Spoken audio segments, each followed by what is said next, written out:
Valendo. Olá, sejam muito bem-vindos. Hoje nós estamos falando no quinto episódio do FinTalks, Papo de Empreendedor. E aqui a gente fala sobre os desafios de empreendedorismo, de falar com profissionais da área financeira, contábil e empreendedores. Então, se você gosta desse conteúdo, considere se inscrever no nosso canal para ficar atualizado e receber insights valiosos para o seu negócio. E hoje a gente vai falar de um tema muito legal, um tema extremamente novo, que é desenvolvimento de Web3, o futuro da internet.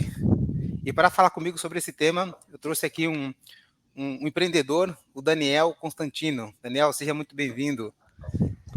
Ô, Ney, obrigado, cara. Prazer enorme estar aqui com vocês, participar aqui do FinTime. Obrigado. Legal. Vou apresentar um pouco o Daniel, para quem não conhece ainda. O Daniel Constantino é CEO e founder da Web3 Valley, CEO e founder da Nargalic, isso? Isso, Garlic Ventures. Garlic Venture, isso. Angel Vencedor, Advisor e mentor de startup Web3. O Daniel também é meu colega de profissão. Você é formado em contabilidade, com MBA em finanças e também é músico. Cara, é tudo isso. O que você faz em música? Deixa a primeira pergunta aqui. O que você faz em música? Cara, comecei bem cedo em música, acho que eu tinha uns 6 anos, né? No contexto ali de igreja e tal, minha família sempre foi na igreja desde muito cedo, e aí eu ficava vendo o pessoal tocar, e aí fui na curiosidade, comecei na bateria, depois fui para violão, mas me achei mesmo nos teclados, piano e tal. Enfim, eu Nossa, que comecei, legal. E hoje comecei você toca por hobby ou você tem algum tipo de banda, assim, como que é? Cara, hoje eu toco na banda de casa, né? Porque meu irmão também toca, então às vezes no final de semana a gente faz um som aí, um barulho. Tem bastante amigos, sócios também que tocam, então às vezes a gente junta, mas muito no contexto de hobby mesmo, assim. No dia a dia não dá tempo para profissionalizar o hobby. É, com, Ainda não, pelo menos, né? Vamos esperar sair uns êxitos aí, quem sabe? com tantas responsabilidades aqui do que seu currículo mostra, você deve ter pouco tempo mesmo, né? Cara, a primeira pergunta que eu quero fazer para você, Daniel, que é o que eu faço para os convidados aqui do FinTalks, é o que te fez ser empreendedor, cara? Conta um pouco para a gente, quer conhecer um pouco mais você. Cara, vamos lá. Acho que desde muito pequeno, assim, né? Eu já falava que queria ser empresário, mas eu não tinha a menor noção do que era, né? Ser empresário. Eu era muito assim. Sabe aquele negócio de novela da Globo? Você assiste, aí você vê um empresário, vê aquele contexto lá, as pessoas com a vida boa, né? E eu venho de uma família muito simples, né? E a gente tinha algumas ambições ali, foi desenvolvendo isso. Mas eu acho que foi isso. Eu comecei a associar, né, o empresário ali como uma figura bem sucedida. E aí eu já tinha até alguns comportamentos, né, que hoje eu identifico, pô, isso aí é um comportamento de empreendedor, que Legal. meio que algumas coisas eu aprendi com meus pais, mas acho que foi muito um sonho infantil, né? Não sabia o que eu estava me envolvendo direito, mas foi muito disso, né? Eu comecei a empreender de fato ali de 21 para 22 anos, né? Assim como o Tia aí, eu entrei no mundo do empreendedorismo pela contabilidade, né? Mas hoje, enfim, já temos aí algumas boas histórias, algumas iniciativas e alguns projetos também, algumas empresas aí que a gente está participando. Que legal. Então você não teve o estágio de passar, de trabalhar para alguém, você foi trabalhar direto para você mesmo, é isso? Muito pelo contrário, eu comecei a trabalhar muito cedo mesmo. Meu primeiro trabalho, assim, formal, vamos dizer assim, né? Porque informal, desde 6 anos de idade, eu já vendia alho na rua ali com meu pai. Caramba. Depois eu fui para um supermercado integrar panfleto, isso eu tinha de 8 para 9 anos. Sempre estava fazendo alguma coisa, né? Dando um jeito ali de. Também tive minha época de escola, né? Que vendia resposta, não é uma coisa tão legal de falar, mas fazia umas coisinhas meio legal ali, né? Que hoje eu vejo. Então, estava sempre assim, arrumando um jeito de levantar uma grana, mas com 13 anos eu entrei numa padaria, né? E aí, como eu falei, né, algumas coisas eu tinha de perfil empreendedor que eu fui descobrir depois, né? Entrei na Sim. padaria para fazer a limpeza ali, era uma padaria bem pequena, uma mercearia, né? Que tinha a parte de padaria também. E aí, assim, o que eu identifiquei na padaria? Pô, o que são os cargos legais aqui? Ou ficar no caixa ou fazer o pão. E aí, quem fazia o pão e quem ficava no caixa era o dono da padaria, porque era muito pequeno, né? E aí, Sim, o que que eu fiz? Colei no cara, aprendi a fazer o pão, não demorou, eu estava fazendo o que ele fazia o pão lá, e depois eu teve uma situação que ele precisou sair ali do estabelecimento, e ficou eu ali, era para eu ficar 10 minutos, acabei ficando 20 minutos, e veio um cliente, e aí eu era meio que proibido ali de mexer no caixa, mas eu falei, pô, eu não vou deixar o cliente aqui parado esperando e perder a venda, né? Aí sim. fui eu meter o meu bedelho, fiz a transação ali no caixa, já tinha observado bem como era o processo, né? Quando fazia a venda lá, o dono do estabelecimento anotava num caderno, fazia um inventário, né? Anotava quanto veio de troco. Enfim, eu fiz tudo isso, aí ganhei a confiança dele para ficar no caixa da padaria, né? E aí, só para finalizar, né, esse disclaimer, foi daí que surgiu a oportunidade de eu ir para a contabilidade, né? Porque tinha um senhor, né, que era dono de um escritório de contabilidade do bairro que eu morava, que ele passava nessa padaria sempre, e Uhum. ele começou a me ver, pô, esse menino aprendeu a fazer pão, agora ele está no caixa. Aí não demorou, ele fez uma proposta para eu ir trabalhar de office boy no escritório dele. E aí começou a minha história com contabilidade, né? Eu tinha 14 anos na época, fui para ser office boy no escritório, e aí lá que eu aprendi, assim, para mim foi, assim, a minha faculdade foi lá, sabe? Porque eu entrei como office boy, aí passei no setor fiscal, passei no setor contábil, no setor paralegal, RH, departamento pessoal. Enfim, era um escritório pequeno, né? E o pequeno é bom que você faz de tudo, né? E aí, então, foi aí que eu aprendi. Fiquei nesse escritório até 18 anos. Aí, isso numa cidade no interior, né? Aí, dos 18, eu fui para São Paulo para fazer faculdade, arrumei um emprego no escritório maior lá, e aí fiquei nesse escritório até os 21, que foi quando eu comecei a formatar a empresa de contabilidade. Olha que interessante você falar a tua história, eu me identifico muito com ela, Daniel, porque a minha história também tem esses desafios, né? E eu entrei no mundo do empreendedorismo pela contabilidade, olha que interessante. É, Que legal. só um breve resumo também para você conhecer um pouco da minha história, a gente não conversou ainda sobre isso, né? Eu também comecei a trabalhar de forma informal numa empresa de marmoraria, trabalhava com mármore, olha que louco. Eu tinha 14 anos também, quando comecei a trabalhar nessa empresa. E daí o cara que estava trabalhando lá, eu sempre fui muito curioso. Uma característica do empreendedor, eu acho que eu estou identificando, eu identifiquei isso em mim, identifico isso também em muitos empreendedores que eu tenho conversado. Uma característica marcante é o cara é curioso, o cara é inconformado com a forma como as coisas são, por isso que ele vai atrás de aprender, aprender e descobrir mais coisas. E eu sou assim, eu descobri isso velho, descobri isso agora, quando tinha 30 anos, mas é uma coisa que eu já sempre exercia quando jovem. Então, fui aprender na marmoraria, eu aprendi todas as funções da marmoraria, desde a produção até a parte de atendimento e suporte ali ao consumidor. O cara viu o potencial em mim, me levou para ser office boy numa empresa de publicidade, em 1999, um grupo Talent Comunicação. Daí eu fiquei um tempo como office boy e fui perguntando para os colegas ali o que eles faziam no financeiro, faturamento, quando a pagar e receber.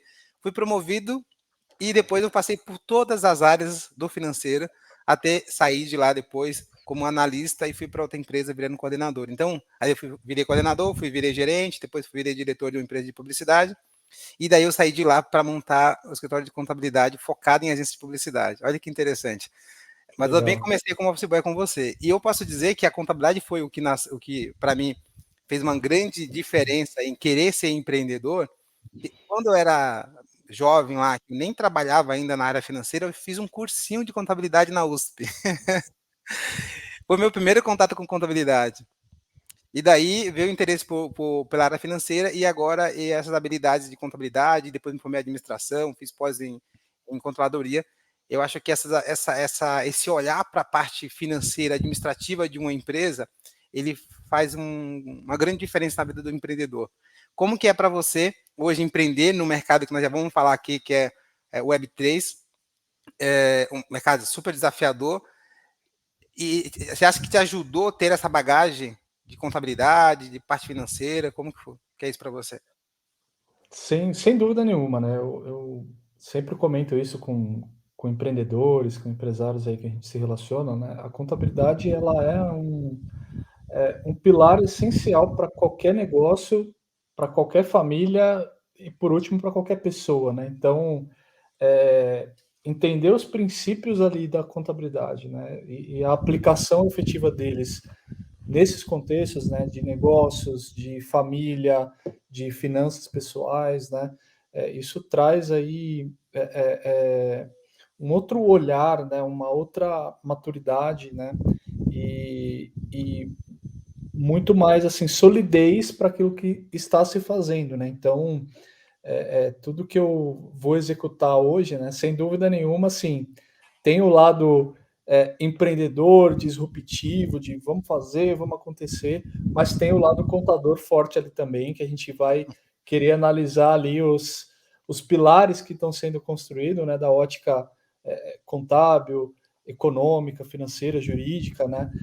E isso ajuda bastante, né? E uma coisa que eu falo bastante, Ney, para a turma assim, que está empreendendo, eu falo assim, olha, 90% do sucesso aí do que você está fazendo está atribuído à sua capacidade de execução do seu core business, da sua atividade principal. Mas só que os 10%, né, que é back-office, que é contabilidade, que é finanças, que é jurídico, se você fizer mal feito, você pode colocar a perder esses 90% que você Exato. executa muito bem. Né? Então, eu acho que trabalhar esse pilar aí, né, do back-office, da contabilidade e outras atividades aí acessórias aí do negócio é fundamental para um desenvolvimento sustentável mesmo de negócios, né? É simples assim. Perfeito, Quando você perfeito. fala para mim, pô, tô construindo um negócio que o negócio está crescendo, tá isso, aquilo, eu falo, legal, o que o seu balanço está dizendo, né? Será que isso se comprova, né? Então, é muito por aí. Eu acho que a É gente interessante você desenvolve falar, essa é mentalidade. interessante você falar isso, porque a gente viu recentemente o chamado inverno das startups, né? Onde o dinheiro sumiu de uma hora para outra do mercado e as empresas que não davam resultado tiveram dificuldade de fazer nova captação. E agora, com através desse processo de dificuldade que elas sofreram, elas começaram a entender que precisava gerar algum tipo de receita, olhar para os seus números, fazer o que você acabou de falar, entender se realmente aquilo para de pé, aquela tese para de pé, para conseguir dar o próximo passo e conseguir captar mais investimento. Então, precisou passar por um processo de estresse absurdo para os empreendedores entenderem que olhar para número faz parte do processo de gestão de alto nível dentro de uma empresa. Então, eu falo também por aqui para os meus clientes, amigos, empreendedores, cara, você não precisa ser contador como eu para você ser um bom gestor. Você precisa entender de contabilidade, do ponto de vista gerencial da contabilidade, para pelo menos saber fazer pergunta. Se você não sabe fazer pergunta, por que tua empresa está dando margem de lucro negativa? Ou por que teu resultado não está bom? Ou por que está queimando muito caixa ali em determinado grupo de investimento ou de despesa? Então, você faz essas perguntas que um profissional bem capacitado, um contador, um controle, pode te dar a resposta. Na parte de você, como empreendedor, fazer essas perguntas. Então, é isso que eu tenho falado aqui. Muito bom, muito bom. Acredito plenamente nisso. Bom, cara, vamos falar agora um pouco do nosso tema de hoje, que é o Web3. Eu, sinceramente, não fiz questão de estudar, porque você é o cara nisso. Você é especialista nisso. Então, se eu fizer pergunta aqui de leigo, é porque eu acho que o mercado, no geral, entende pouco de Web3. Queria começar perguntando para você o que é o Web3, cara. Legal. O Web3, né, eu digo que, de certa forma, o termo da moda, né? Web3 aqui, Web3 ali, mas efetivamente o que é o Web3? Nada mais é que uma nova forma de acontecer as coisas no mundo online, né? Então, Uhum. quando que a gente começou o mundo online? Vamos voltar lá em 1970, né? Quando em duas universidades lá começaram a discutir uma coisa chamada protocolo ITCP/IP. Olha que nome bonito, né? Coisa assim. Imagina na sociedade da época lá o pessoal falando, pô, protocolo TCP/IP aqui, protocolo TCP/IP ali, é a mesma coisa que a gente tem de Web3 hoje, né? Quando você fala, parece ser algo assim Inovador. completamente distante, inovador, high-tech, né? Mas o protocolo TCP/IP que foi introduzido lá em 1970 nada mais era do que a infraestrutura do que veio a ser, alguns anos depois, puxando ali, especialmente a partir da década de 90, né, com mais adoção ali da camada social maior, o que a gente conhece hoje como internet, né? E aí a internet, né, ela passou por fases, né? A primeira fase a gente chama aí, né, a gente que é mais técnico no mercado chama de Web 1, que era aquela internet, né, que permitia que as pessoas, as companhias, enfim, começassem a compartilhar informações, por exemplo, por e-mail, né? A grande inovação dessa época foi o e-mail, por exemplo, você poder se comunicar com a pessoa do outro lado do planeta simplesmente mandando ali uma carta virtual, né? Que era como foi Sim, introduzido ali o disclaimer do e-mail, era algo assim extremamente inovador, né? E aí passou-se a ter então possibilidade, né? Uh, da, da, da digitalização de algumas coisas, né, especialmente conteúdos. Né? Então você tinha aquelas, foi aí que surgiu, né, aquela emaranhada, carambada de blogs, né? O pessoal escrevia e colocava lá, você entrava e ficava lendo ali, mas aí você não tinha possibilidade de fazer um comentário, você não tinha possibilidade de discutir aquilo, e também não era algo assim tão acessível para as pessoas, essa produção ativa de conteúdo, sim. e começou a surgir também alguns formatos de negócios ali nesse contexto de o que a gente chama de Web 1, que era aquela internet de, de, de consumo de informações, né? E aí a gente passa a ter uma segunda etapa da internet, né? Que aí a gente foi marcado especialmente pelas redes sociais, né?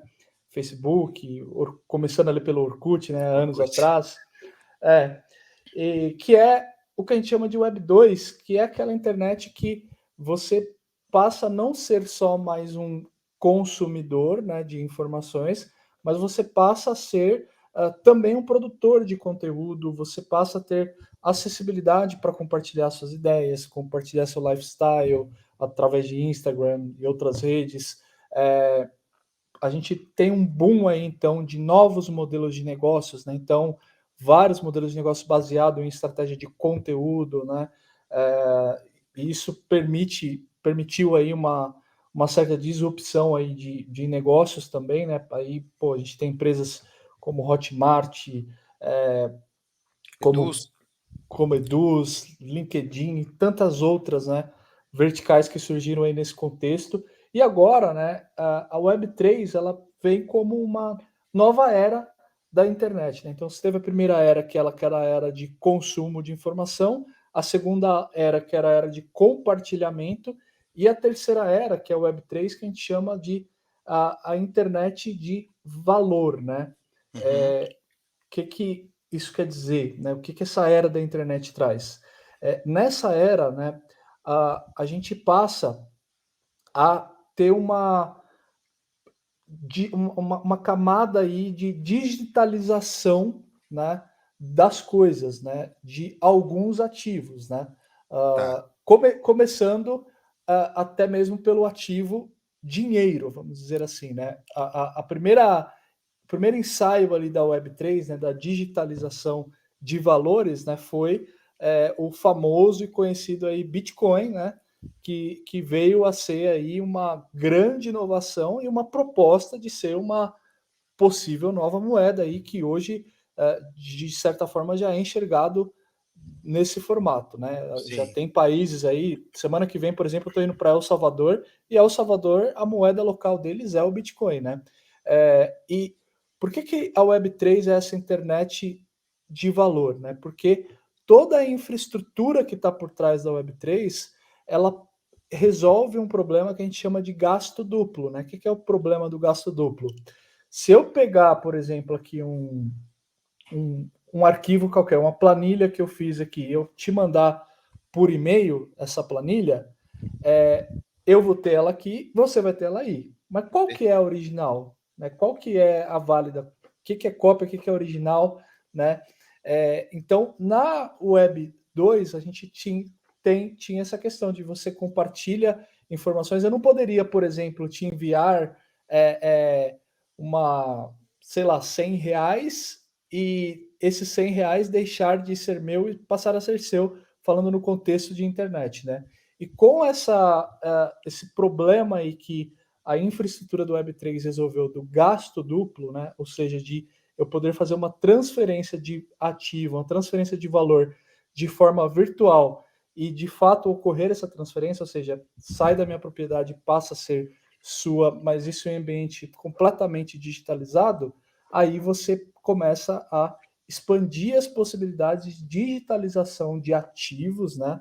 Então Uhum. a gente, acho que hoje uma palavra que está muito em voga aí é a própria questão da tokenização, né? Então muito se fala de tokenização de ativos e a tokenização nada mais é do que isso, né? De você criar uma equivalência ali de um ativo físico em um padrão digital lastreado aí naturalmente com fundamentos, né, e peças jurídicas aí que embasem essas transações, né, e aí você possa transferir aí valores, transferir ativos de forma completamente digital, né, e pensando assim rapidamente, né, para concluir esse disclaimer, possibilidades que isso traz, né, imagina hoje eu estar fazendo um loteamento aqui, por exemplo, em Jericoacoara, né, isso é um caso real, tá? Legal. E por meio da tokenização, quem está financiando isso são investidores da Ásia, né? Investidores que nunca pisaram em Jericoacoara, investidores que não conhecem toda a estrutura infralegal e legal brasileira, mas que pelos mecanismos ali da tokenização, né, consegue ter acesso a esse mecanismo ali de investimento, né?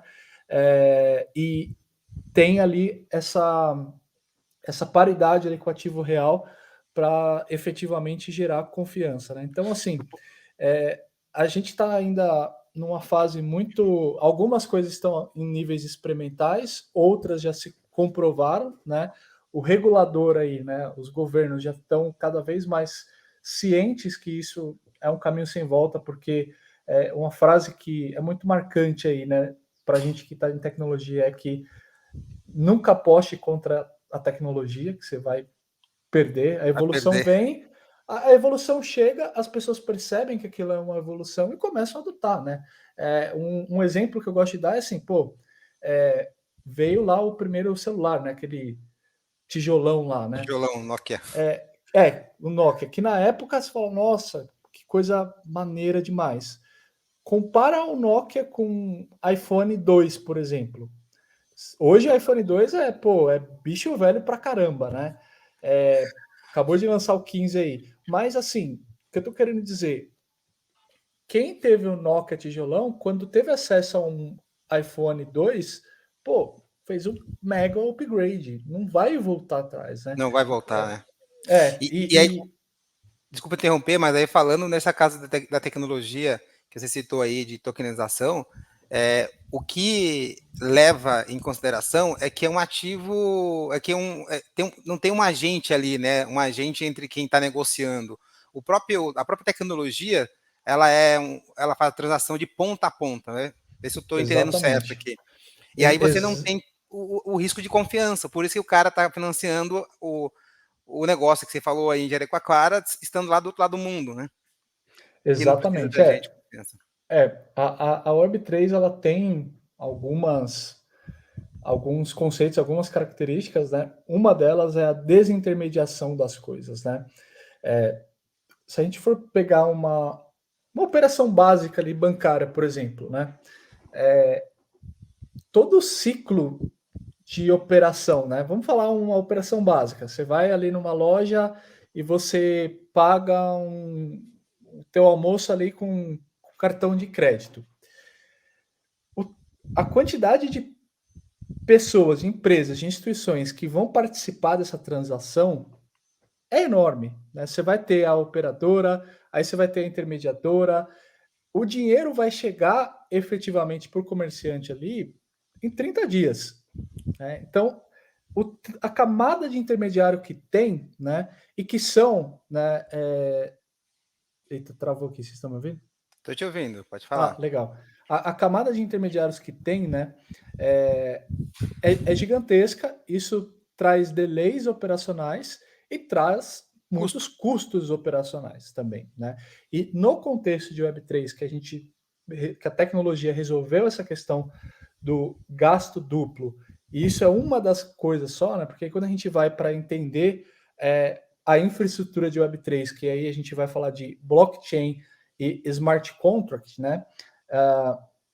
Esses dois personagens aqui trouxeram características para a web, né, que permite que as transações sejam transparentes, que haja confiabilidade e com isso a gente possa eliminar boa parte aí dos intermediários, né? E uma vez que a gente elimina esses intermediários, o custo reduz significativamente, né? Então a gente está falando assim de uma mesma operação que passaria por 3, 4, 5 empresas, né? Vai ser feita de ponta a ponta e de uma forma muito mais transparente e rápida, né? Eu estava até lendo um artigo hoje mais cedo, né? Que fala exatamente da adoção de instituições financeiras tradicionais da infraestrutura de cripto, infraestrutura Web3, né? Então, entre tantas coisas aí que a Web3 trouxe, eu acho que essa questão de tirar intermediários, né, e facilitar com que as transações possam acontecer diretamente entre as pessoas, né, mas com confiança, com transparência, sem dúvida nenhuma, é um dos maiores valores agregados que a gente enxerga nessa nova era da internet, né, e aí trazendo benefícios para todos os lados, né, especialmente ali também pensando no consumidor, o quanto isso vai reduzir o custo de algumas coisas, né.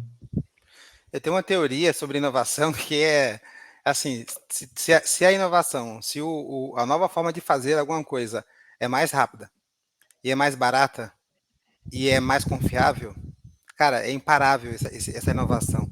Eu acho que pelo que você falou aí, trazer a Web3 traz componentes de tokenização, de blockchain, que atende essas três características que eu citei aqui. Então, eu também estou de acordo contigo que eu acho que isso não vai parar de crescer. Cada vez mais vão entrando novas pessoas para adotar essa tecnologia. É só não ser a velocidade. O que você sente? Você sente que a gente está em uma velocidade boa para adoção ou ainda temos um caminho longo para mercados adotarem isso de forma em larga escala? Boa pergunta. Eu enxergo que daqui para 2030, né, a gente está falando aí de quase uma década, né, a perspectiva de adoção é muito maior, né, a gente está falando aí, alguns estudos aí estimam a gente multiplicar pelo menos por 6 vezes o que se tem hoje já de adoção no mercado. 6 não, minto, 10 vezes. 10 vezes. A 10 gente vezes. tem. Só em investimento em cripto, a gente tem aí um mercado posicionado de mais ou menos $1 trilhão e a estimativa é bater 14 trilhões de dólares até 2030, né? A adoção, né, eu acho que ela acontece em etapas, né? Então, existe um estudo, né, que fala da curva o ciclo de hype e o ciclo de inovação, né? E é um estudo interessante, né? Toda tecnologia, quando ela chega no mercado, né, primeiro ela é estudada e aderida por entusiastas, por nerds, vamos dizer assim, né? Pela galera que, pô, tá percebendo aquilo ali de fato, né? Depois, né, tem aquela fase do ciclo, né, que algumas pessoas mais comuns assim começam a perceber e aí começa a sair uma coisa ali e outra aqui. Aí tem aquela fase especulatória, né, que vem um bando de gente, começa a usar, começa a falar, mas são pessoas que talvez nem entenderam de fato o que é aquilo, né? E aí acontece o que acontece, né? Você tem aquela subida ali, mas na mesma proporção vem uma descida, né? Que essa descida é exatamente de uma fase ali de frustração, né? Que as pessoas entram naquilo, não sabem exatamente para que serve, o que é e as utilidades, e aí tem aquele desencanto, né?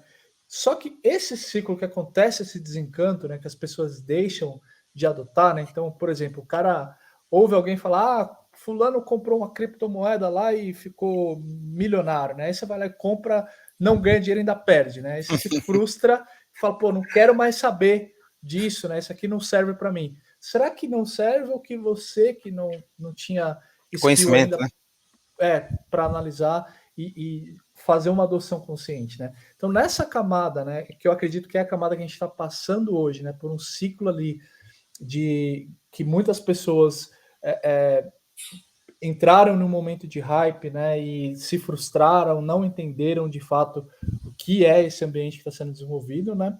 É um ciclo que pode parecer assim um pouco ruim de certa forma, mas eu acho que é o ciclo que mais está se produzindo coisas que vão agregar valor no médio e no longo prazo, né? Porque quando tem essa frustração por parte de alguns, os projetos, as pessoas que estão empreendendo nisso têm que ser mais criativas, têm que ter novas abordagens ali e melhorar também a comunicação, a usabilidade das coisas para que de fato a percepção de valor seja real. E aí a gente entra então numa fase que é a fase que vem na sequência, que é quando começa aí as pessoas assimilarem, entenderem de fato a aplicação da tecnologia, e aí sim a gente começa a ter uma adoção mais madura, né?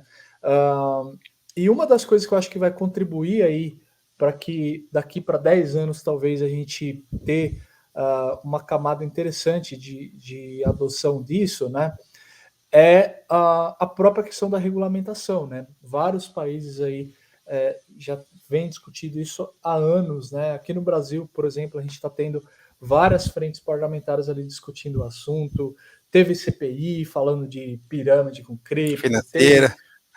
teve uma série de questões, mas a regulação está sendo desenhada, né? Eu acho que é importante aí quem está na vanguarda aí dessa tecnologia andar de mão dada com o regulador, né? Regulador, assim, não estamos falando com pessoas que são técnicos, né? Então você tem que ter essa empatia e compromisso de chegar no regulador e explicar o que você está fazendo, como está fazendo, o valor agregado que isso traz, né?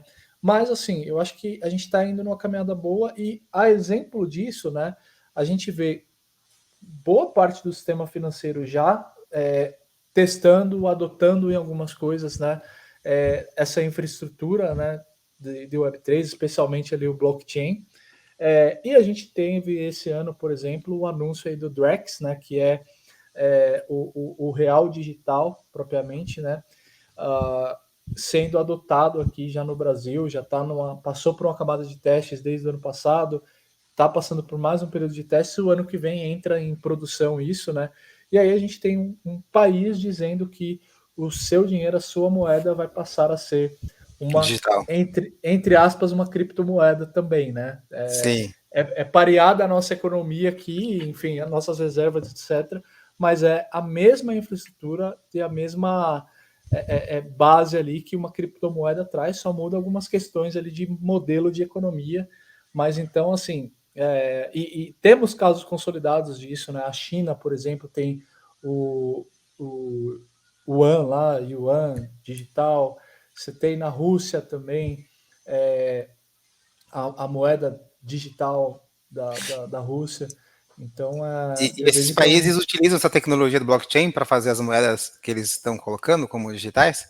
com certeza, tudo a infraestrutura de base de dados é blockchain.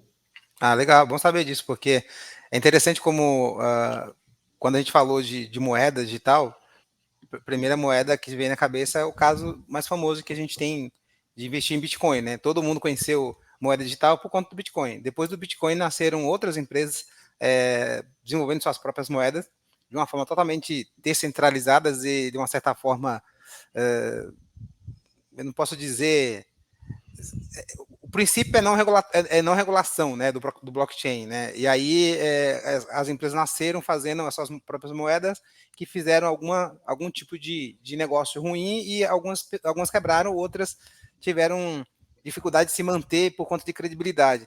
Como resolver esse problema, Daniel, de credibilidade de um ativo digital se ele de fato não está lastreado em algo que as pessoas confiam? Por exemplo, o real digital está lastrado no blockchain, é uma moeda digital, está lastrada a nossa reserva no Brasil e o governo controla. Então, na cabeça das pessoas leigas, o governo está controlando, eu tenho segurança. A criptomoeda de outros emissores, eu diria assim, você não tem essa confiabilidade. Né? Como construir negócios digitais que possa passar essa credibilidade?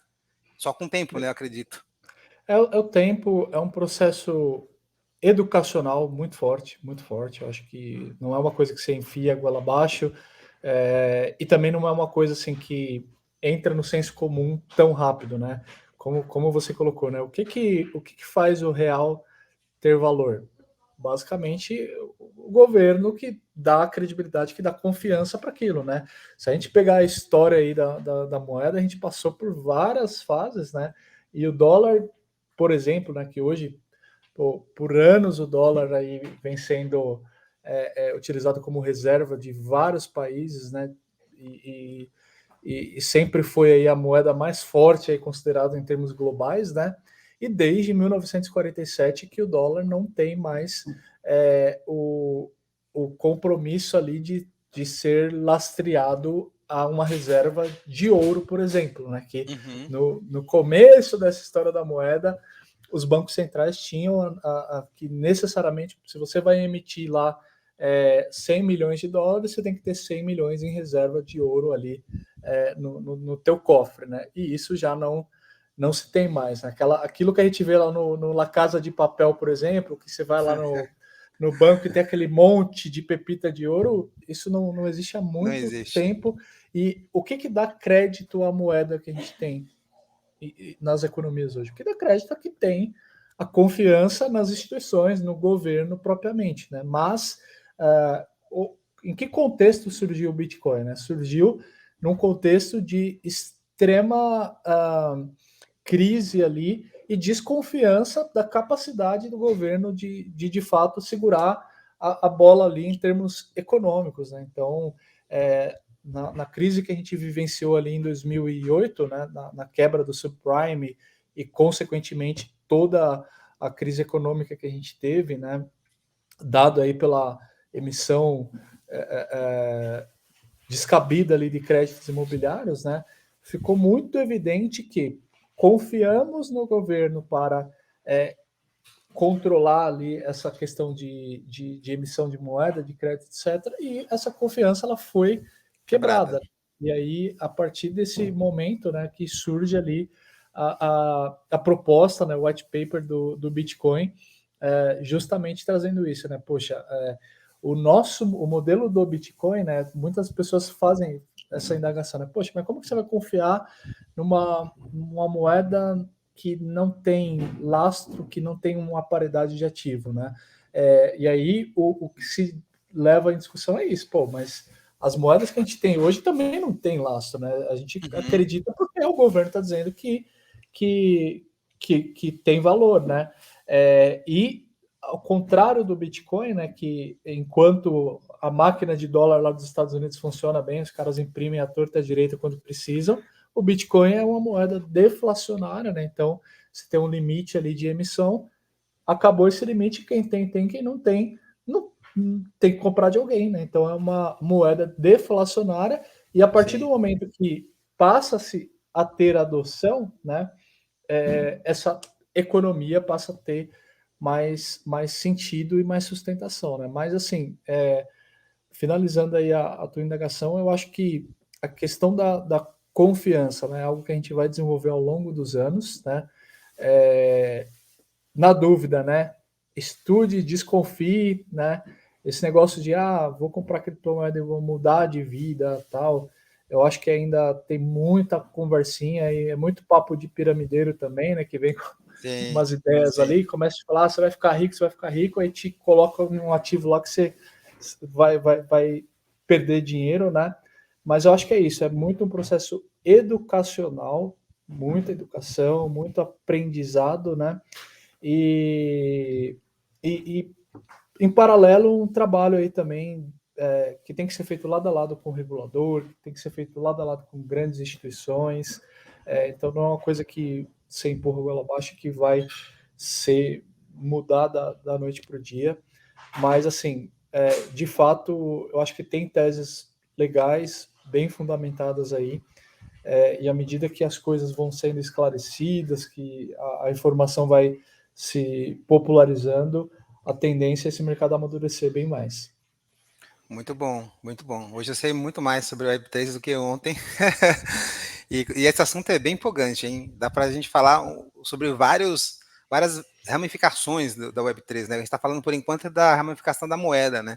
E aí é um assunto complicado, porque a moeda entra num sistema bancário, e o sistema bancário, a gente sabe que é um sistema baseado em confiança. Se você pegar, por exemplo, todo o dinheiro que os clientes do banco Itaú ou Bradesco têm no banco e os caras forem retirar o dinheiro agora, ele não está lá disponível. O dinheiro Tem liquidez, foi emprestado, meu dinheiro que está no banco foi emprestado para outra pessoa, que essa pessoa emprestou para outra e assim vai. Então o dinheiro ele não existe, factivamente falando, ele não existe disponível agora. Tanto é que esse foi um dos motivos que quebrou o Silicon Valley, né? O Banco do Vale do Silício, que passou por uma crise de confiança, rapidamente um banco gigante quebrou o terceiro maior banco, se não me engano, dos Estados Unidos, para financiamento de startup. Eu acho que o primeiro para financiamento de startup e um dos maiores dos Estados Unidos, quebrou de uma forma muito rápida. Por quê? Crise de confiança na questão do dinheiro. Então, pensar em criptomoeda para o mercado bancário já é um desafio muito extraordinário, porque o próprio meio, o próprio negócio de banco é um negócio que exige confiança. O que eu vejo acontecer, e talvez seja um prognóstico aí do que vai acontecer no futuro, passada essa fase que você falou de empolgação dos novos adotantes, é que os grandes bancos, os bancões e as grandes instituições vão se apropriar dessa tecnologia que de fato é inovadora, é disruptiva, e vai incorporar os seus processos atuais. E aí, usando o que eles têm de mais importante hoje, que é a credibilidade, eles vão conseguir melhorar isso cada vez mais, gerando mais credibilidade, porque tem tecnologia por trás que suporta uma relação de baixo custo, agilidade ali e confiança, aumento de confiança. Então, talvez seja um caminho que eu vejo esse mercado se desenvolvendo, tá? Não sou nenhum especialista, acabei de aprender isso com você, mas eu estou associando isso com base no que você falou. Não, exatamente isso, né? Eu acho que, assim, as grandes instituições já estão testando coisa pra caramba, né? Algumas coisas vêm a público, outras não. Mas à medida que a regulação vai ficando mais clara, mais transparente, né? Aí essas instituições, sem dúvida nenhuma, vão acelerar essa adoção, né? E tem até alguns cases interessantes, né? O governo americano apreendeu mais de 200 mil bitcoins e não fizeram queima desses bitcoins, eles mantêm isso em reserva, né? Olha isso. Interessante. Interessante pensar, né? Pô, Interessante, né? por que o governo americano mantém uma base de ativo ali com Bitcoin, né? E não só o governo americano, como vários outros governos, né? Então, eu acho que, assim, o momento que a gente está vivendo, né, é muito oportuno para você se aprofundar, para você entender os pilares disso e começar a se expor de alguma forma, né? Eu comecei essa exposição por criptomoedas, né, como a maioria das pessoas, mas depois que eu me aprofundei mesmo nisso, aí eu falei, pô, agora eu quero entender como que eu faço negócio nesse ambiente, né? Que tipo de startup está surgindo nesse ecossistema, e aí fui entrando nessa outra camada, né? Mas eu acho que assim, você tem a parte mais popular da coisa são as criptomoedas, mas é importante ressaltar que criptomoeda é só um Pedaço. braço aí de Web3, né? É só um braço, né? No final do dia a gente está falando aí de uma série de tecnologias ali, né, de infraestrutura que, se bem utilizadas, né, você pode, assim, otimizar muito o processo. A gente tem visto grandes exemplos aí, né, na indústria de saúde, na indústria alimentícia, na indústria financeira, né? O que tem de fundos aí, de bancos que a gente está conversando, que o pessoal já está tokenizando os fundos, né? Então, em Já várias. era a minha pergunta, desculpa te cortar, mas era a minha pergunta sobre como que uma empresa tradicional pode usar a Web3 para conseguir gerar inovação. É possível uma empresa pequena e média trabalhar com Web3? É muito caro investir em Web3? Hoje, assim, se a pessoa começa assim, sem base nenhuma, talvez seja caro naturalmente, né, porque a tecnologia ainda é nova, são poucos desenvolvedores que dominam, mas já tem surgido vários projetos, várias startups que criam camadas ali quase que no code, né, para você interagir com blockchain. As próprias redes de blockchain estão criando interfaces cada vez mais fáceis, né, para um desenvolvedor que não domina ali a Web3 ainda blockchains conseguir interagir com elas. Então, aquela história, né? A tecnologia, conforme ela vai sendo estressada, ela vai barateando, né? E sem dúvida, sim, né? Eu acho que todas as indústrias, todas as empresas, independente do porte, de alguma forma vai interagir com Web3, seja no curto, no médio ou no longo prazo. Eu acho que os empreendedores que enxergarem, né, que ficarem com a pulga atrás da orelha, de falar assim, poxa, meu, esse negócio de Web3 aí, como que eu aplico ao meu negócio? Podem trazer inovações assim extremamente interessantes para o mercado, né? Mas aqueles que não se despertarem para isso, para empreender também nesse contexto de Web3, pode ter certeza que uma questão de tempo vai estar interagindo aí com soluções que têm como base o Web3, essa infraestrutura, por uma questão de evolução da tecnologia e da adoção mesmo das pessoas, das instituições, né? Mas no contexto de aplicabilidade ali nas empresas, né? Eu tenho discutido muito isso até na nossa área de contabilidade, né? No futuro ali, né? Você ter toda a contabilidade, né? Ser feito registrado em blockchain, você eliminaria uma coisa, por exemplo, não eliminaria, né? Mas você melhoraria, vamos dizer assim, o próprio processo da auditoria, né? Imagina Total. tudo tá registrado ali numa rede pública, com lastreabilidade, enfim. Né? Tem alguns outros problemas aí, porque as companhias nem sempre querem deixar tudo mega aberto, né? Mas assim, eu vejo que é uma questão de tempo, né? E como eu falei, né? Indústrias como saúde, como logística, cara, rastreabilidade, por exemplo, das coisas, né? Isso ser feito por blockchain, nossa, barateia demais essa infra e traz mais transparência, né? Tem um caso aqui de uma empresa, eu esqueci o nome, né? Ela faz um suco de laranja bem famoso, que visando essa nova sociedade, né, que é preocupada com o que está consumindo, com a qualidade das coisas, eles já adotaram blockchain no processo deles e o consumidor, quando ele pega ali a garrafa de suco, tem um QR Code ali que você printando, você é direcionado para uma blockchain que tem todo o ciclo produtivo daquele suco que você está bebendo, né? Então, você vai saber lá desde, pô, essa laranja aqui veio da fazenda do seu João, lá no, sei lá, no interior de Minas, por exemplo, né?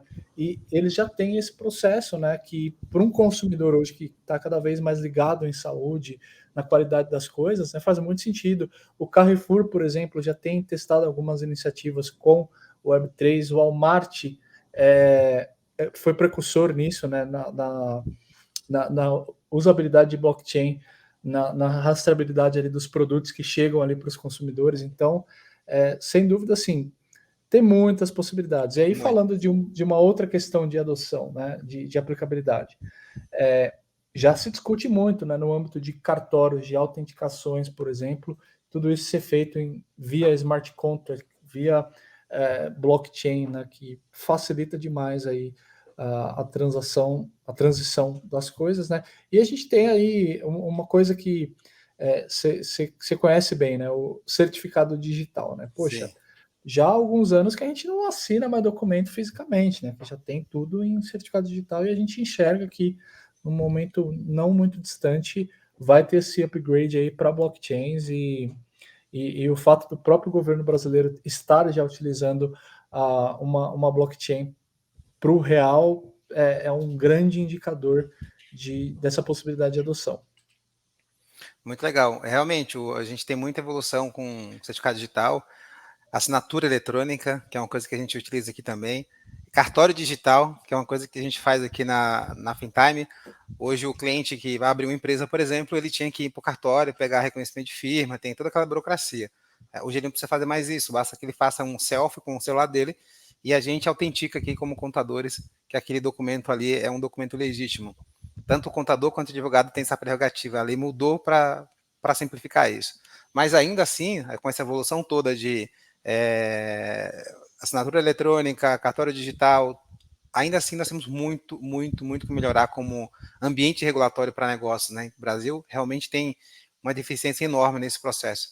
Tem evoluído muito, tem evoluído bastante, mas ainda temos um caminho enorme. Eu acho que blockchain pode ser um caminho para simplificar. Só uma pergunta que eu queria fazer, e nós estamos indo quase para o final aqui da nossa conversa. O blockchain, ele é um sistema aberto, como, por exemplo, o ChatGPT, que você vai lá e contrata lá uma licença, pega um token e começa a desenvolver seu próprio sistema, ou não? Boa pergunta. A gente tem as chamadas blockchains públicas, né? Aí você tem a rede Ethereum, você tem a rede do próprio Bitcoin, né? Onde foi criada aí a moeda. Aí você tem a rede da Avalanche, enfim, é uma pancada de redes aí de blockchains, né? Cada uma com uma especificidade, com uma facilidade para determinadas coisas, com uma interface ali de codificação diferenciada uma da outra, né? Essas blockchains públicas você não tem o custo necessariamente de acessá-las, né? E até mesmo de codificar, mas naturalmente você vai ter custos aí de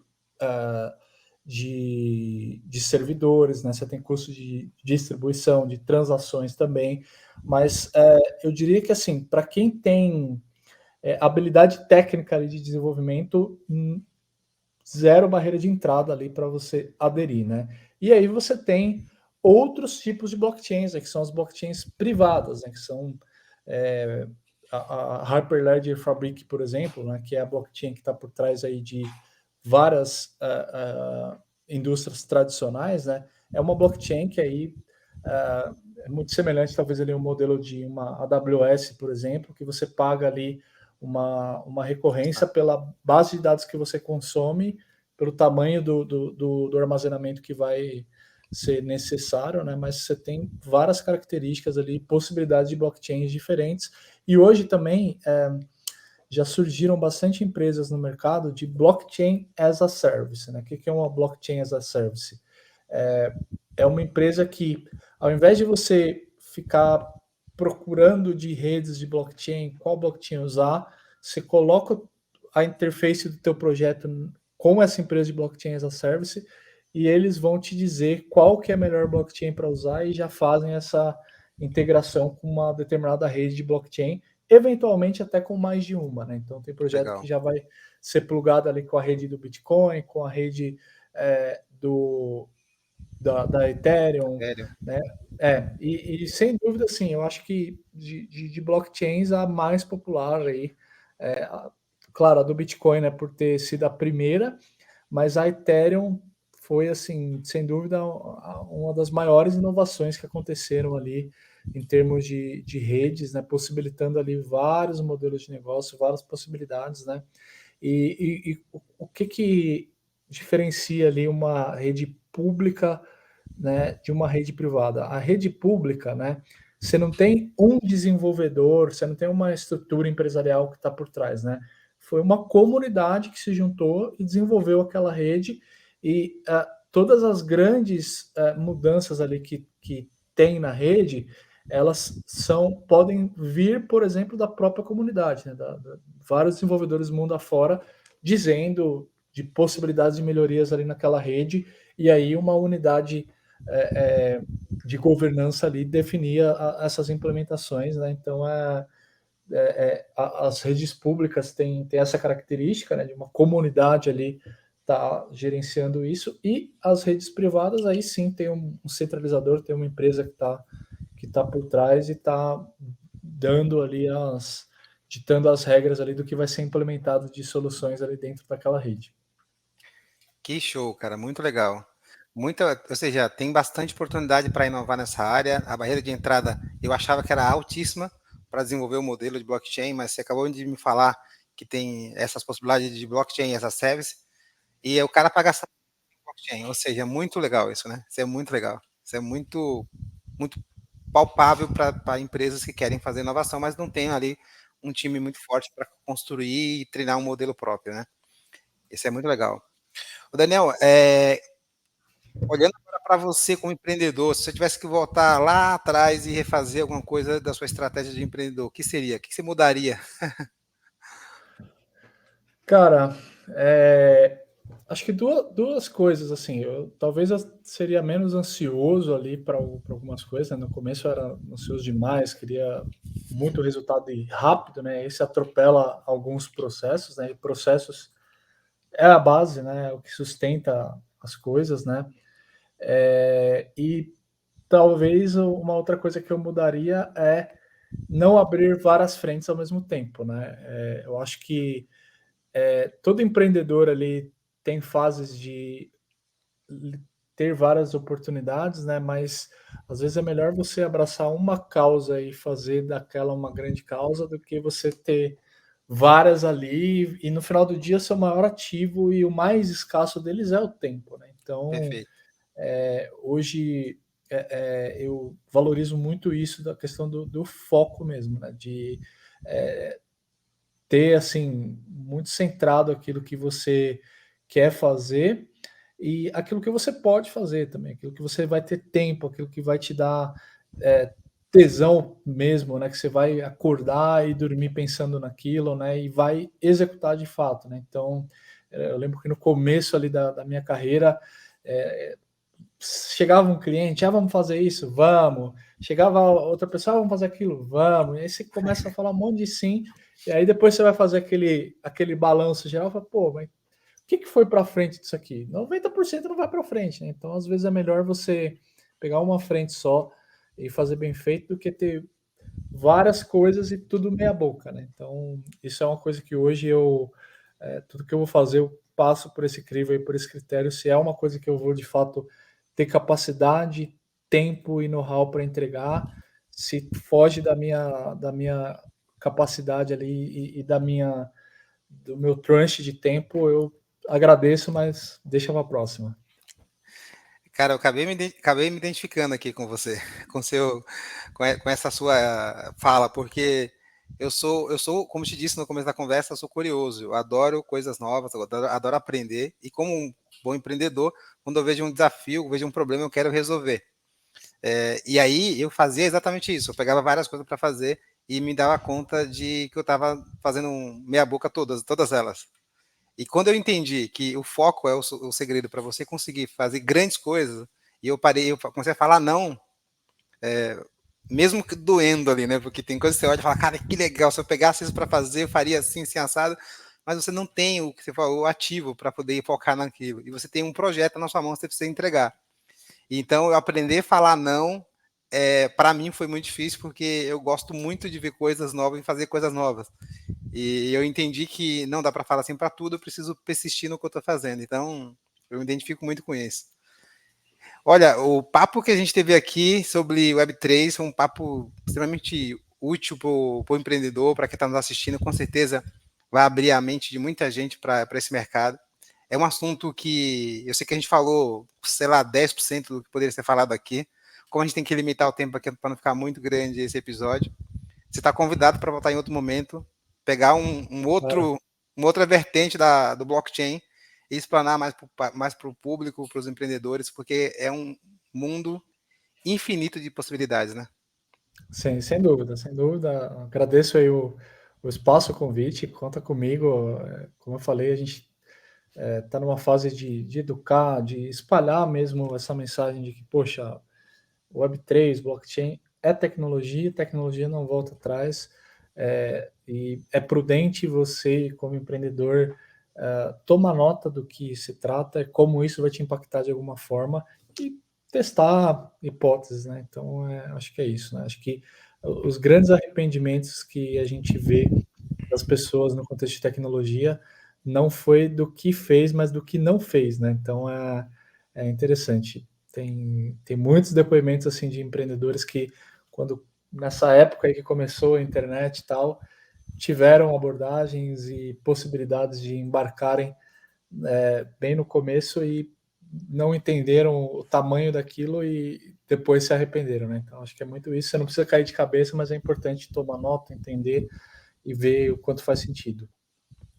Perfeito, Daniel. Muito obrigado pelo seu tempo e obrigado por ensinar a gente sobre o Web3, porque é um assunto realmente fascinante. Muito prazer receber você aqui, Show de viu? bola. Obrigado, né, pelo convite. Tamo junto aí. Um Obrigado. abraço. Tchau. Tchau, tchau.